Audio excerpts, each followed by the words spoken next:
Hi all, നല്ല healthy and filling ആയിട്ടുള്ള ഒരു ഈവനിങ് സ്നാക്കിൻ്റെ റെസിപ്പിയാണ് കേട്ടോ ഇന്ന്. അതിനായിട്ട് ഒരു പാൻ എടുത്തിട്ട് അതിലേക്ക് ഒരു 4 ടേബിൾ സ്പൂൺ ഓട്സ് ഇട്ട് കൊടുക്കുക. ഇനി അതിലേക്ക് ആവശ്യത്തിന് പാലും ഉപ്പും ചേർത്തിട്ട് നന്നായിട്ടൊന്ന് കുക്ക് ചെയ്തെടുക്കണം. ഈ ഒരു ടൈമിൽ ഞാൻ ഒരു ആപ്പിള്, ബനാന, പിന്നെ കുറച്ച് വാൾനട്ടും ബദാമും കൂടെ ചെറിയ പീസായിട്ട് കട്ട് ചെയ്തെടുക്കുന്നുണ്ട്. ഓട്സ് ഇതുപോലെ നന്നായിട്ട് കുക്കായി വന്നാൽ ചെറിയ ചൂടോടെ തന്നെ വേറൊരു ബൗളിലേക്ക് മാറ്റി കൊടുക്കുക.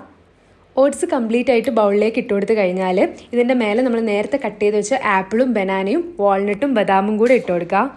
നമുക്ക് ഇഷ്ടമുള്ള ഏത് ഫ്രൂട്ട്സ് ആൻഡ് നട്ട്സ് വേണമെങ്കിൽ ഈ ഓട്സിലേക്ക് ഇടാം കേട്ടോ. അപ്പോൾ ഞാനിപ്പോൾ എൻ്റെ കയ്യിൽ അവൈലബിൾ ആയിട്ടുള്ള നട്ട്സ് ആൻഡ് ഫ്രൂട്ട്സ് ഇട്ട് കൊടുത്തതേ ഉള്ളൂ.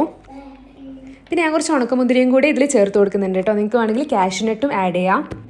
ഈ മധുരത്തിനായിട്ട് ഞാനിവിടെ യൂസ് ചെയ്യുന്നത് ഹണിയാണ്. അപ്പോൾ നമുക്ക് മധുരത്തിന് ആവശ്യമായിട്ടുള്ള ഹണിയും കൂടെ ഇതിലേക്ക് ചേർത്ത് കൊടുക്കാം.